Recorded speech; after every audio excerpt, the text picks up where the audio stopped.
আমি অনেক দিন ধরে চেয়েছিলাম যে আমি আমার গোপালকে সকালে স্নান করিয়ে কিভাবে কি করি একটু সবার সঙ্গে শেয়ার করব।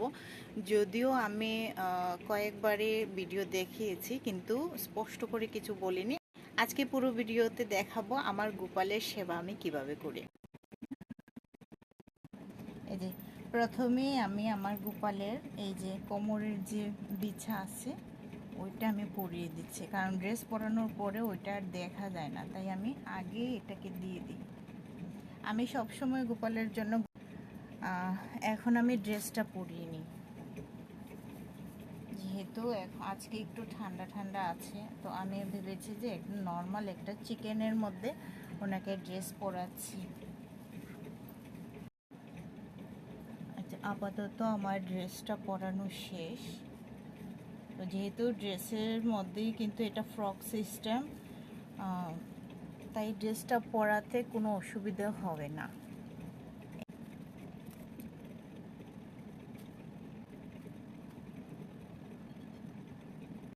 অনেক সময় দেখা যায় যে ড্রেস পরানোর সময় এটাও পরবে না ওটাও পরবে না, এরকম একটা অনুভব হয় আমার। তো আমি কি করি, যেটা যার সঙ্গে খাটবে একটু সেটিং করে পরিয়ে দিই, মনে মনে জিজ্ঞেস করি।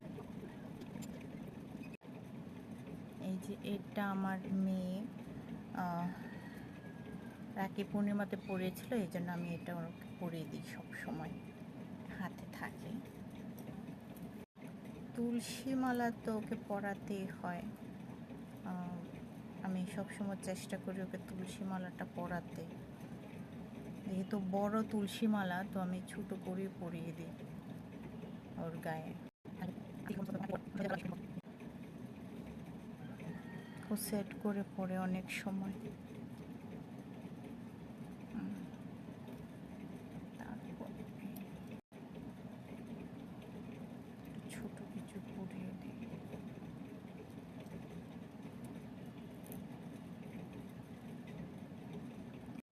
তারপর আমার সোনার এই যে বাঁশিটা, ওর বাঁশি না থাকলে হয়ই না, বাঁশিটা দিলাম। এইগুলো একটু দিই ঝুলে। এই হলো আজকে আমার গোপু সোনা। তো ড্রেস যেহেতু আমি যতটুকু পারি করার চেষ্টা করি, শৃঙ্গার সবটাই কি কি আর প্রয়োজন আমি জানি না, তবে এখন চন্দন বা এই যে আরেকজন, উনি একদম ধীর স্থির, উনি কোনো কথা বলেন না, চুপচাপ মানে সেজে গুজে বসে আছেন। ওনাকেও সাজিয়েছি আজ কয়েকদিন পর।